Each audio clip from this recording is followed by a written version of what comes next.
Hello, everyone, and welcome to the Dr. T Show. I am Dr. T, your host for this podcast.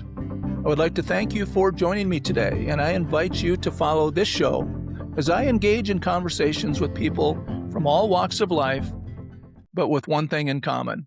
That common link, they all have a voice with purpose.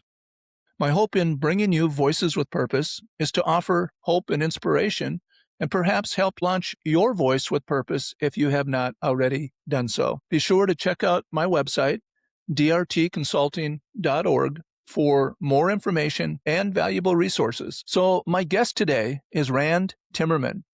Rand is a retired attorney who is a recovered alcoholic that hiked the Appalachian Trail at 72 years old with his younger brother, who was 71, and then wrote a book with 500 pictures called A Spiritual Passage, describing the difficulties and problems they encountered, and then wrote a book with 500 pictures called A Spiritual Passage, describing the difficulties and problems they encountered, doing such an arduous hike while dealing with issues of grief, overcoming addiction, and inspiring spiritual growth even as we get older.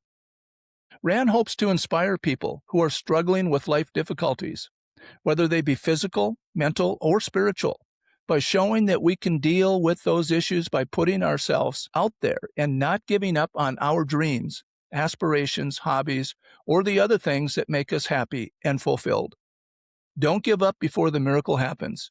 Use it or lose it. Go for a long hike. Rand, welcome to the show.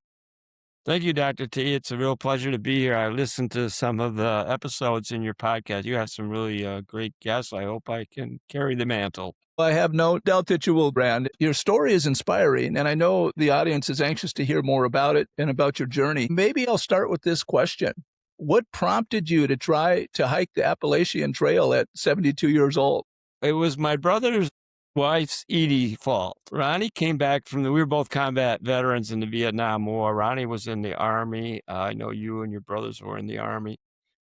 I enlisted in the Marine Corps. Ronnie is a year younger, but he actually went first. And so I was with the Marines up by Da Nang. I ended up with the 1st Marines, and Ronnie was with the Army helicopter unit at July. Anyway, and he did 2 tours.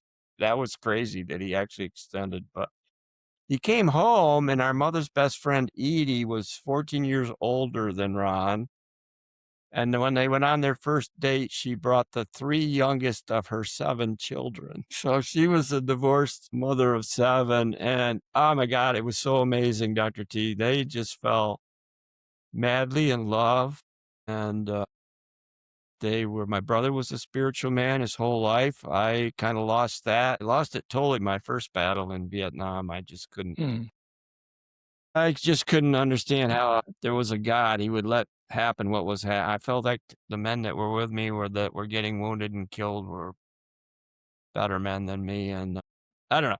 Anyway, so I just kind of threw out the whole spirituality thing from that point on until later in life.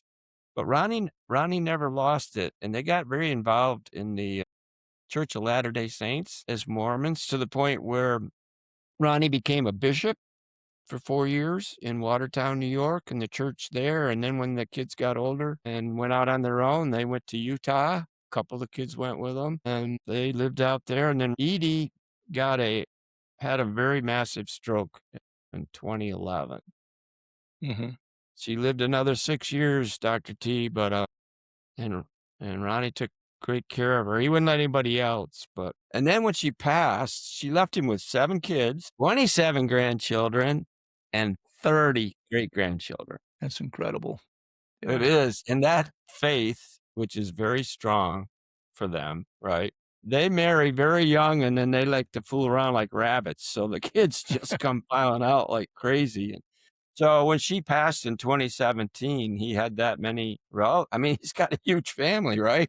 And what he wasn't quite prepared for, I don't think, was that the pain of the grief of the loss of her was just so intense. He did not lose his spirituality at all, according to him, but he decided that he needed to do something that was really physically challenging so that his brain would be more focused in on the world around him, God's creation of the wilderness, if you will.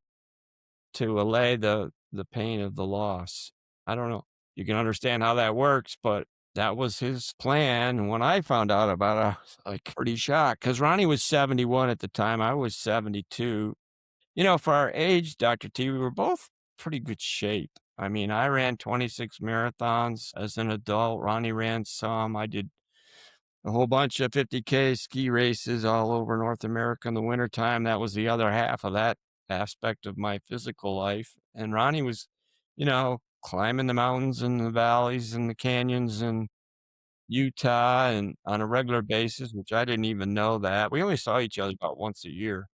I did have an alcohol problem that kind of caught up with me later on in my late 50s, early 60s. But luckily, by the time all that happened and Ronnie decided to hike the Appalachian Trail in 2018, I had been sober 4 years. I was very involved in the program, working with men every day. I still am. It's become a big part of my life, and it drove me to a spiritual passage, a spiritual solution to my alcoholism. And it was vital to me to keep helping men work with men in the 12-step program I'm involved in.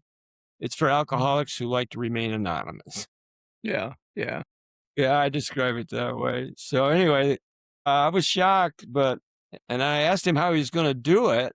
And he goes, well, turned out he'd done a lot of research and he had he'd gotten the gear. I mean, he had it pretty well planned out, except for the part about how he's actually going to do it. And he said, well, I'm going to get on a bus and go to Springer Mountain, Georgia and start walking 2,200 miles to get to Cahotten Mountain in Maine, which is above the 100-mile wilderness. Wow. And I thought that was crazy. I had hiked in the some parts of the Appalachian Trail, not a lot of it, but I had done some in the Smoky Mountains. I had hiked in Pisgah. I had done fake charges with bears, a bear on one particular occasion that was no fun at all.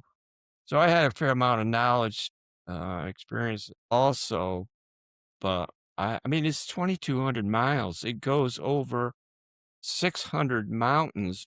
It has 465,000 feet of elevation changes. That's a half a million feet up and down. About 3 million people hike some part of the Appalachian Trail every year. Roughly 3,000 try to do the whole thing. They call it through hikers. Of that, about 17% actually do, which is like 450 people. And then we didn't see anybody in their 70s out there. There were some people in their 60s for sure. And it was an amazing adventure. I had no thought about doing it. I figured we were way past the window of opportunity but turned out I was wrong. We both had a lot of grit. I mean, we're not big guys either. Ronnie and I are both about 5'8", weighed 175 pounds. So nothing magical about us except for the fact that when Ronnie makes up his mind to do something, you better get out of the way because Yeah, he's yeah. he's gonna put his head down and do it. It was amazing.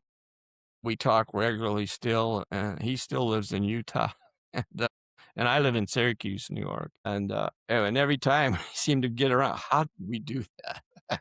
One step at a time. That's how we did it. That is incredible. And so you finished. You did the whole trail. No, I did not. Ronnie did. Okay. He finished it with his oldest son, Rick. I only did 1,863 miles. Only. So I did 90% of it. But I fell down Wilcox Mountain in Massachusetts, of all places, on a rock slide. There's pictures in my book. There's quite a few of them, actually. The Appalachian Trail is mostly rocks.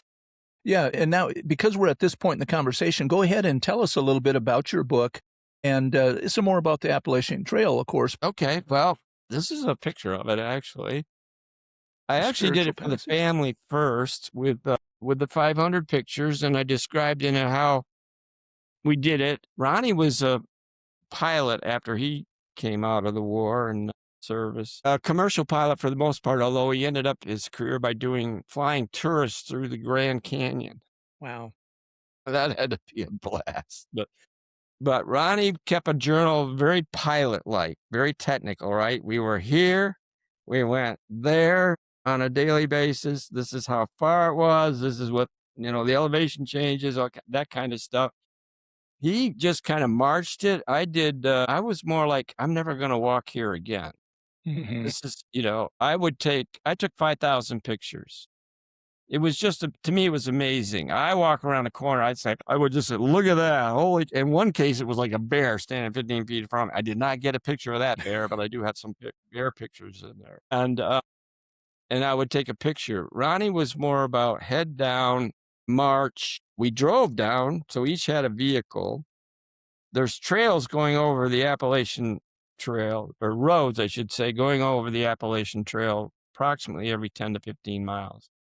Now, there's big stretches in the Smokies. There's 235 to 40-mile stretches. There's another one where we had to carry a full pack. And I like to brag that number one, I'm the limpiest man that ever hiked it. I have an artificial knee. My right leg is a half inch shorter than my left due to various misadventures in my lifetime. And so I limp pretty bad. I like to brag I'm the limpiest man that ever hiked the Appalachian Trail.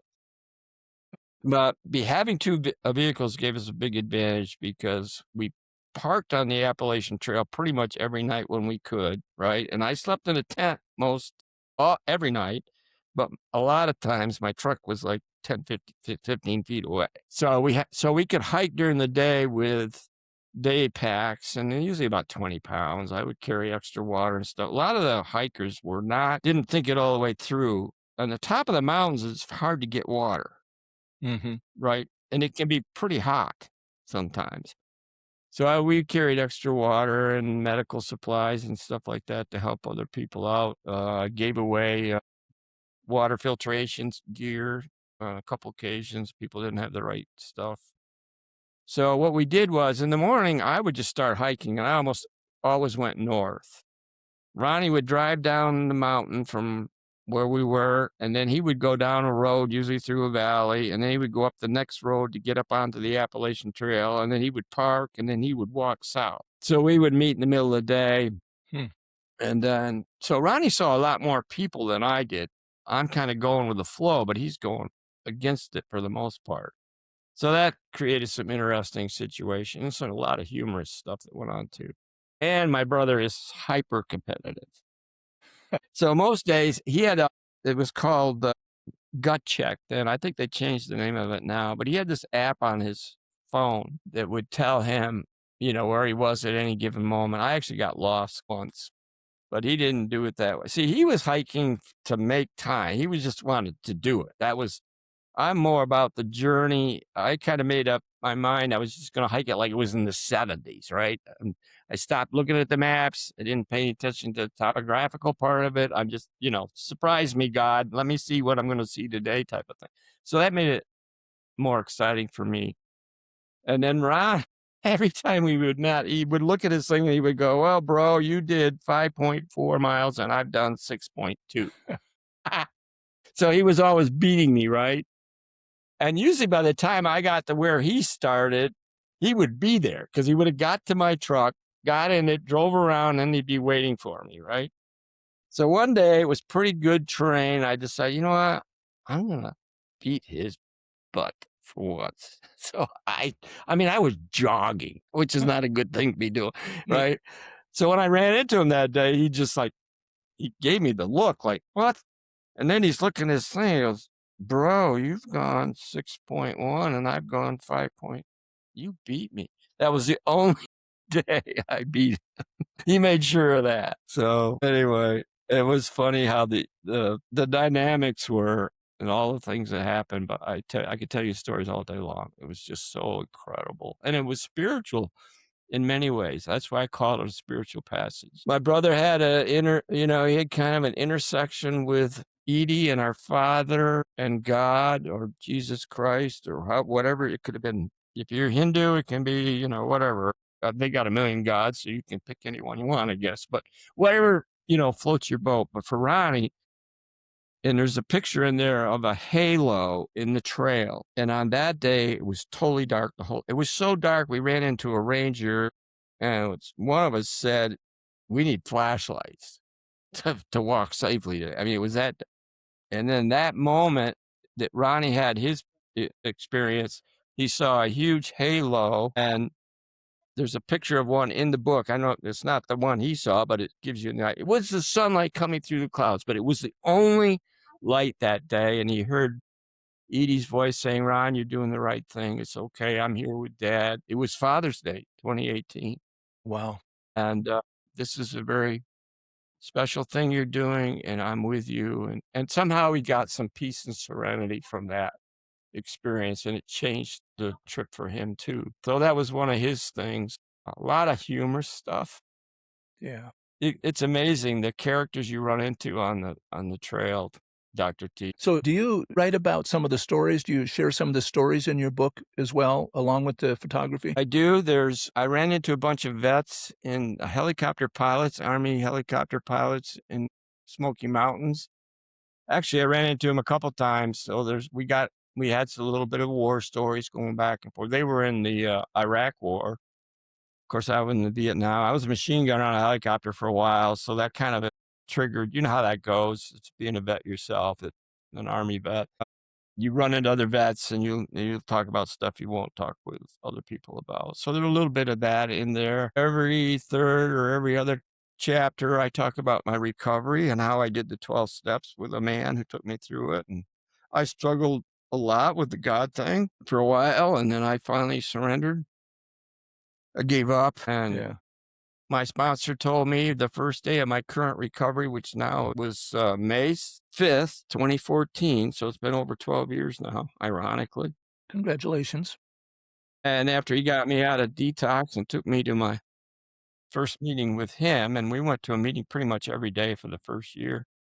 And after the meeting, he looked at me and said, "Rand, you need to pray that God you don't believe in." Yeah. And I started to balk, right?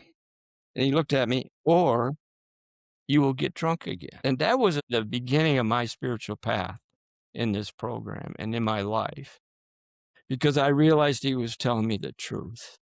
Yeah. I had to have a higher power. I had to have my power. I could do all kinds of things. I could do those marathons. I could survive a war. I could fight like a son of a gun when I had to. I could do all kinds of amazing things.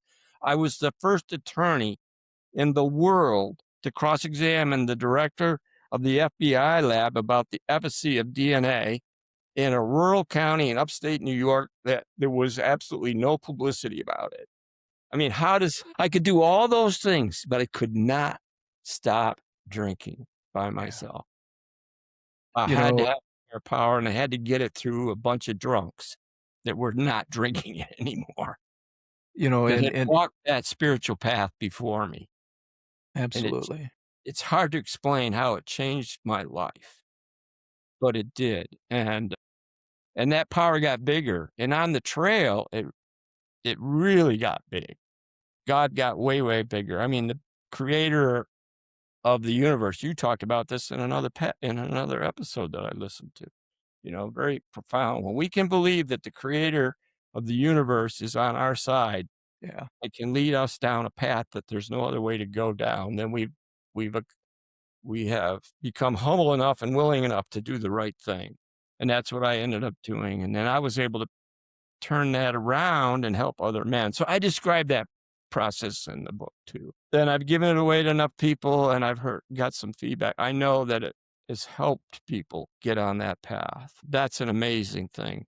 And it's probably helped a lot more people. I only know of a couple for sure, but because Mhm. they got back to me. But that's what we want to do. We want to spread God's word to help other people, right? That's what this whole podcast is about. Yeah, absolutely, Randy. And I so much appreciate you sharing your story and your vulnerability.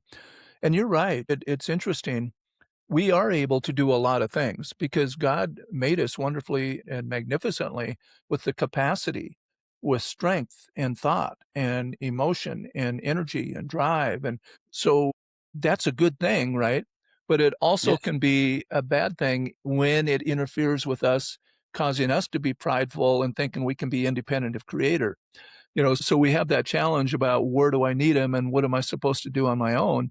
But the other thing is that by human nature, when we see the things around us that are out of order, evil, bad, whatever, you talked about some of the things you saw in the military. We have to, by nature, find a reason, an explanation, find blame, if you will. And so then we go, okay. well, God, why are you allowing this? If you're there, why would you allow it? And then we fail to recognize or we forget that we were given free will and that God didn't create these wars, man did. God didn't create this hate and evil and anger, man did. And through their own pride and their own need for power and all those things that lead mankind into self destruction. And, for that not to exist means God's going to have to take away man's free will. And that was his whole design in the beginning, as you well know, was to create something beautiful that would have the heart and the independence to be able to love God back on their own, to recognize them on their own. Your journey then finally led you to that.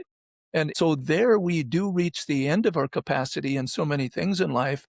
And we do reach out to Creator God and we recognize that, wow, yeah, you're letting man, kind of do his own thing on the planet. But the more we rely on you, Father, the more we turn to you, maybe the better job we can do with orchestrating our path. And that's the real challenge we see today is this secular humanistic philosophical base that wants to believe that man can do anything independent of God.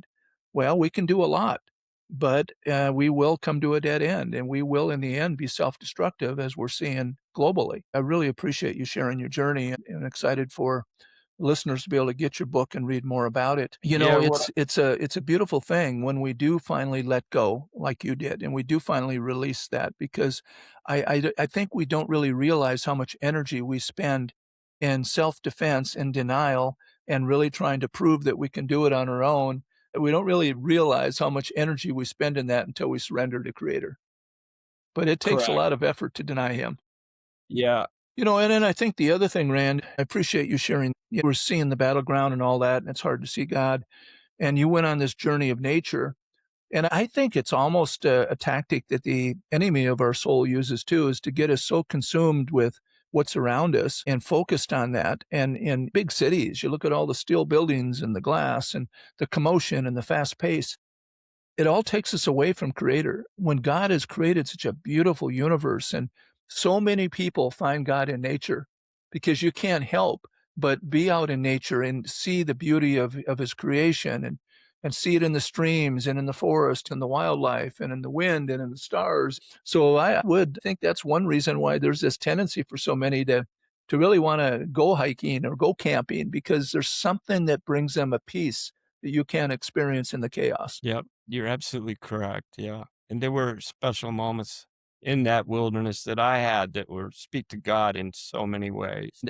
What I learned, I was all upset about not being able to connect with God or this not understanding God and my willpower and having to give it up. That's the third step, made a decision to turn our will and our lives over to the care of God. But what I learned was, and what I teach men is that you're not going to give up your willpower. You're going to turn it over to God. You're going to align your ironclad willpower. That's what I thought I had with God's will that you don't drink alcohol. So we're taking it, and how do we do that? Well, for me, I have to do the 5 things every day that I was taught how to do. I'm taking my willpower, I'm gonna go to a meeting, I'm gonna read the literature, I'm gonna pray and meditate the very first thing in the morning, go to a meeting, read some literature, help another man, answer the darn phone when somebody calls and said they need help, right? I'm gonna do those things, so I'm using that willpower and aligning it with God's will that I don't drink alcohol. And then if God says, I want you to go on this trip with your brother to make sure he stays safe, right?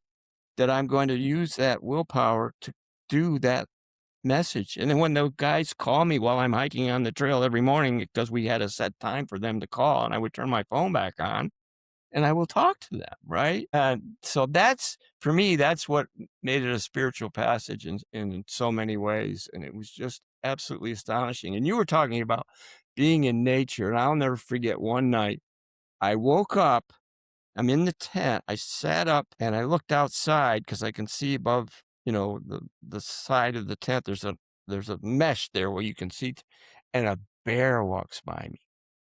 I mean, if I had been, if the fabric had been, I swear I could have touched it. And I realized I woke up because I smelled this bear, and it walked by the tent, and I watched it go down the mountain a little ways, and it went out of sight. And then I laid back down, and the owls started hooting. It was one of those clear nights where there was no wind, no movement of air, right? That's why I could smell the bear. And then I hear this owl in a tree not very far from me. And then across the valley, probably 5 miles away, I hear another owl, and they hoot back and forth. This was so bizarre. And then the the owl that was like 5 miles away stopped. And then I hear another owl, but it's way up in the sky. And the owl that's near me keeps hooting to this new owl that sounds like it's like 30,000 feet up in the air. And then I realized it's not an owl that the owl is talking to. It's a jet, and it's going through the clouds. So the noise of the jet is it's far away, but it sounds like another Wow. owl. It was just one of those, and I wrote about that in the book. Things like that were just amazing. And I could hear God speaking to me, right? Through all that. And then one day I was in the mountain across the Hudson River in New York State, and I left. It was early. It was just getting light. I'm on top of the mountain, and there's no sound. There's nothing. Hmm. And all of a sudden, I felt like I'm the last man on earth. No, there's no other human. I'm the only man on earth. And I'm standing there. I'm thinking, God, this is so beautiful and lonely right now. But it was a spiritual moment, and I could see everything for miles, but no sign of life. Now I know there's millions of people down below me, right, in the valleys. Yeah. I'm in the Appalachian Mountains in New York State, for crying out loud, Yeah. just out of New Jersey, right? So there's Yeah. millions and millions of people, but for me, it's just me and God in this Yeah. natural beauty of the mountains. And then I look, and like 50 miles away, I can just there's no contrails. There's nothing. There's no sign of Wow. humanity. And then I look 50 miles away, and I could see the top of the skyscrapers in New York City. Hmm. I go, oh my God, this is so amazing. And my God, in that moment, just got way bigger. Yeah. And then eventually it transitioned into just the whole creation, the whole 15 billion years of wisdom, knowledge, and experience I don't have. Yeah. I can't teach my dog geometry, right, Dr. T? But he loves me and I love him. Well, God, I'm like my dog to God, right? God, there's a lot of things God can't teach me. You just can't. I'm not capable of understanding it, but I have to have faith. Yeah. My dog has faith. I'm going to feed him. I'm going to water. I'm going to take care of him. That's how my relationship is with my higher power. That's what God's son was trying to teach us, right? Yes. I don't like to use religious things because a lot of alcoholics that I deal with, if you talking about religion, that you lose them right away. So I kind of keep it generic in that plateau, in that world. But Hmm. yeah, it was just, and there's a lot of stories like that in there. It's just amazing experiences. Yeah, that's really awesome. The military itself too is one of those traumatic events, potential traumatic events that really cause people to begin to search. I know my brother Dave, who he was 5th Infantry Division in Quang Tri, 68 to 70, and he had a spiritual experience, but he had that same question. He saw all this devastation, and it's scary and it's heartbreaking. And so you do ask those questions about God, where are you? Because again, as we talked about earlier, it's hard to accept that we, as his creation, made this mess, but we did in our rebellion against him. But he also then came to recognize, and does now to this day, that Creator God is a reality and that He desires peace. He desires to have Himself, walk with us. And it isn't, as you pointed out, God isn't going to do it for us. He doesn't want to walk in front of us and clear that path and do it all. He wants to walk with us through that path. And then when we yield our will and we yield our cognitive aspects and our emotional aspects and in our goals, wills, and wishes, then we can align those with his plan for our life because he does have a unique call for each person he's created. And it's purposeful and it's intentional. And it's a wonderful opportunity to be able to walk with Creator God. But many folks struggle finding that. And so I appreciate your voice in the wilderness, if you will, trying to get that message out to have people turn to him and let him accompany them on their path and on their journey. He's not going to take away our will. He's not going to force us to do anything we don't want to do. We'll even still get to make mistakes and we'll even still get to choose sin, if you will, or wrong behavior, if you will, because he won't forbid us from that.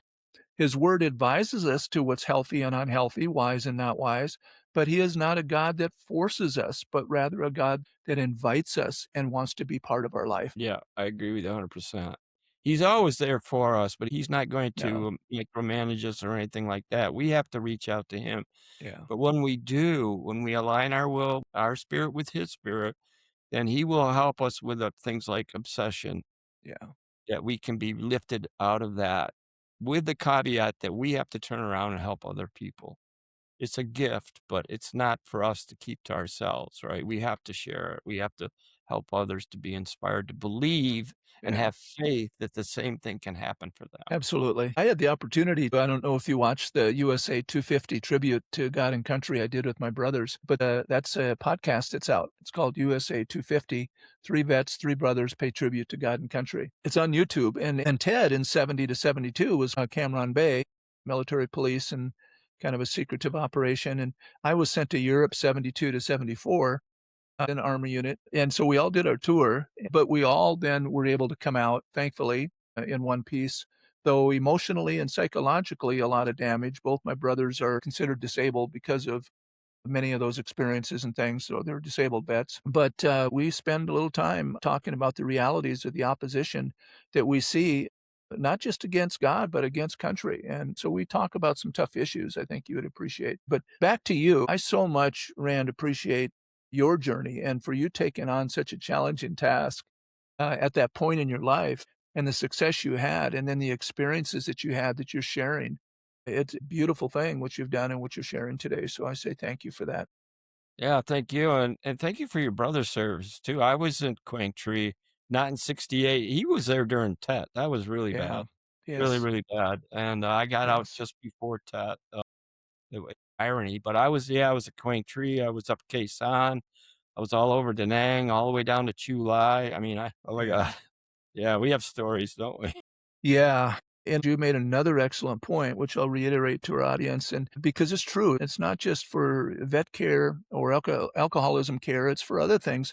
People identify better with people that have been there, and so the whole AA model is set up around people that understand and that have had experiences and can really associate and relate to people that have had those troubles and tribulations. So that does create a model that can be highly effective for people. Still requires the individual, though receiving those services, to be open. It requires them to say yes to it and that they're willing to put forth and apply the 12 steps and all those things for them to have positive results.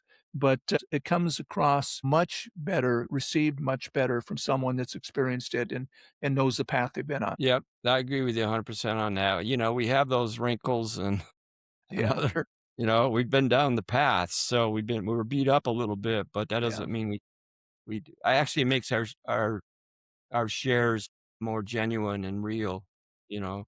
So, yeah, and salute to you and your brothers. I mean, that's amazing. Yep. yeah. It's a big tribute to my mother, and I know we're going off a little bit of our stuff, but as I mentioned, when my parents split, she didn't even have a high school education, but somehow she raised 5 kids on her own. We all started working 12, 13 years old to help put bread on the table. We were on welfare. She got a GED. She went to tech school. Then she ended up actually having a career. She had an accident when we were small that she wasn't supposed to live, and she's lived her whole life with a shorter leg and glass plates and arms and just ridiculously challenging, but finished and actually had a career. But us brothers, all one by one, knew the only chance we had was 2-year RA or military. It wouldn't have to been Army, but we did because Dad was Army. And then that gave us a chance to change the path that we could have very well been on. My dad was a talented musician. He was a very bright man, very skilled. But I think in World War II, alcoholism is what took him off the path and caused then the challenges that his family would face. Yeah. Well, you come from good stock. I came from a warrior family too. All my uncles and my dad was a Mustang pilot, World War II, had polio, paralyzed from the waist down.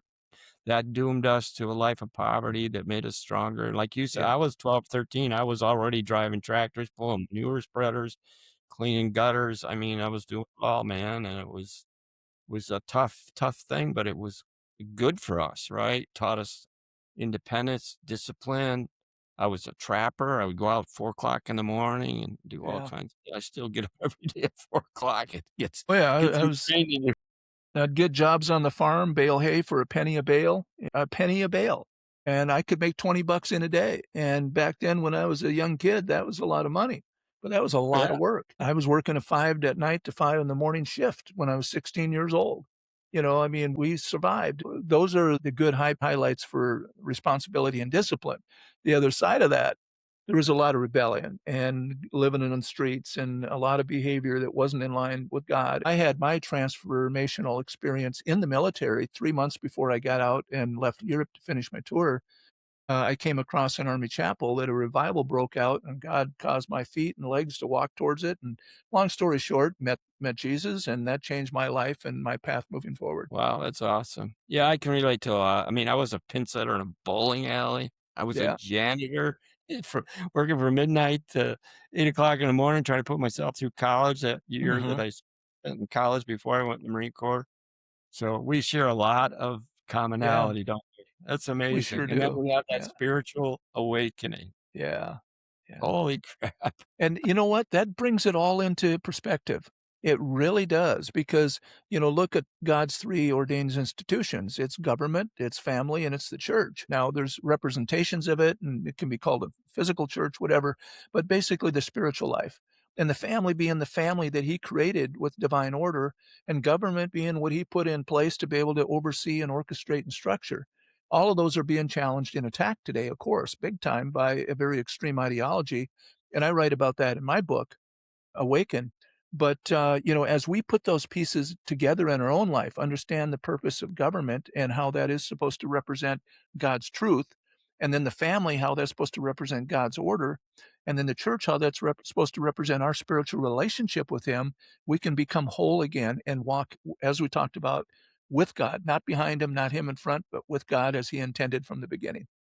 That's right. And like you said in your podcast on Podmat, you talked about Judeo-Christian Yes. values and heritage, and that's exactly what we have, and that's what we're fighting to keep. Because if we don't, we're doomed. We're doomed. Satan's going to take over if we're not careful. We got to fight the good fight clean. We have to fight clean, but we need to carry the values forward as you're doing with Yeah. your podcast every time you do one, for sure. Yeah, thank you, and you as well. And offline, I'll get your address. I'll send you one of my books too, just as a gift to get that message out, because it talks about this battle that we're facing today and these extreme ideologies that are coming against us. And we see the socialist movements and all that, but we won't go into that now. I do want to ask you, Rand, because we'll be running short of time here. What else would you like to share with the audience regarding your journey, the experiences, whether it be spiritual or nature? What would you like to share before we wrap up today? I would love to share that hopefully they're inspired by the things that you do and that I can do and learn from our books and our experiences that they don't, don't give up on life. Don't give up on your dreams and one step at a time we can do a lot more than we think. I'm 80 years old now. I'm still hiking. I still walk every day 6 or 7 miles. It's not easy, but I'm trying to encourage people to get out and do the things they love to do and enjoy the spiritual journey. God doesn't want us to give up until the very end. We need to be there and carry his spirit forward best we can every day. And I get joy every day just by doing the things that we do.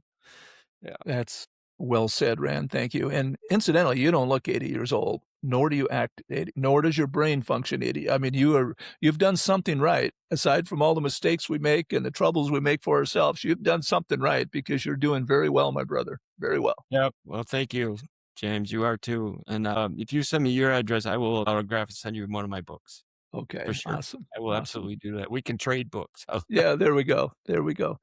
Yeah, and I would encourage the audience, and I'm going to have you show your book cover one more time and let people know how they can get it, where they can find it, how they can follow you.